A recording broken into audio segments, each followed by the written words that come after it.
नमस्कार. आज आपण तुळशी विवाह याविषयी माहिती पाहणार आहोत. तुळशी विवाह 24 नोव्हेंबर 2023.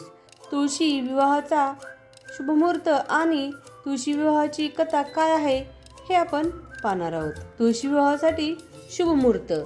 तुळशी विवाह कार्तिक महिन्यातील शुक्ल पक्षातील द्वादशी तिथीला केला जातो.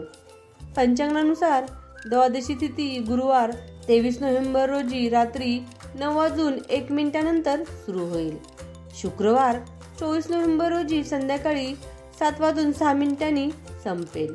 अशा स्थितीत उदय तिथीचा विचार करून तुळशी विवाह 24 नोव्हेंबरलाच साजरा केला जाणार आहे. आता आपण तुळशी विवाह याविषयीची कथा पाहूयात. तुळशी नक्की कोण आहे आणि तिचं कृष्णाशी म्हणजेच विष्णूशी का लग्न लावलं जातं हे आपण या कथेत पाहणार आहोत. चला कथा पाहूयात. तुळशी पूर्वजन्मी एक मुलगी होती. तिचे नाव होते वृंदा.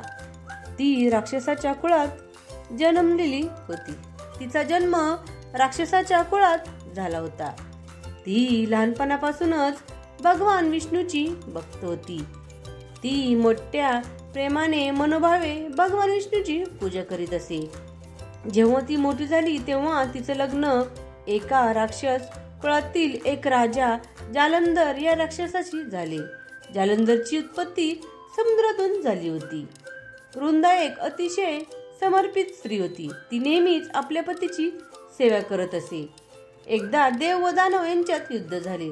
जेव्हा जालंधर युद्ध करायला निघाला तेव्हा त्याला वृंदा म्हणाली, स्वामी, जोपर्यंत तुम्ही युद्धावर असाल मी तुमच्या विजयासाठी उपासना करेन, व्रत करेन आणि तुम्ही येईपर्यंत हा संकल्प मी सोडणार नाही असे वचन मी तुम्हाला देते.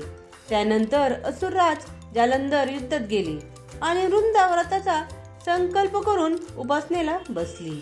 व्रताच्या परिणामामुळे देवतांना जालंधरवर विजय मिळवता आला नाही. जालंधर विजयी होईल या भीतीने सर्व देवता चिंतित पडल्या, काळजीत पडल्या. हे सर्व देव विष्णूकडे गेले. जेव्हा प्रत्येकाने भगवंताला प्रार्थना केली तेव्हा श्री विष्णू असे म्हणाले की वृंदा ही माझी परमभक्त आहे.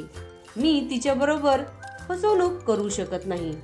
मग देव म्हणाले, आम्हाला तुमच्याशिवाय कोण मदत करणार? महाविष्णू, आम्ही तुम्हाला शरण आलो आहोत. तुम्हीच या संकटातून आम्हाला वाचवू शकता.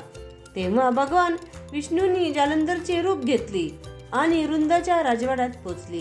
वृंदाने आपला नवरा पाहताच आपली उपासना थांबवली. ती ताबडतोब पूजेवरून उठली आणि त्याच्या पायाला स्पर्श केला. जसा वृंदाचा संकल्प सुटला इकडे देवतांनी जालंधरला ठार मारले आणि जालंधरचे कापलेले डोके राजवाड्यात येऊन पडले. जेव्हा वृंदाने पाहिले की माझ्या नवऱ्याचे डोके कापले गेले आहे तर मग समोर उभा असलेला हा कोण आहे? तिने विचारले, तू कोण आहेस ज्याला मी स्पर्श केला? मग श्री विष्णू त्यांच्या मूळ रूपात आले परंतु काही बोलू शकले नाहीत. वृंदाला सर्व काही समजले.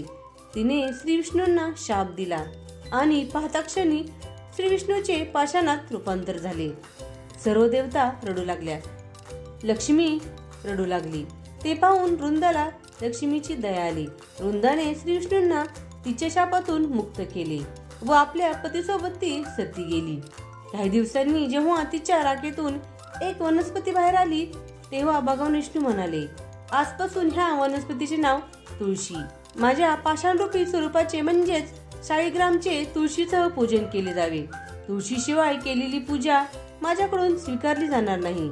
तेव्हापासून सर्वजण तुळशीची पूजा करू लागले आणि कार्तिक महिन्यात तुळशीचे शाळीग्राम म्हणजेच श्री विष्णूच्या पाषाण स्वरूपाशी लग्न लावायची प्रथा पडली. अशा प्रकारे आहे तुळशी विवाहाची कथा.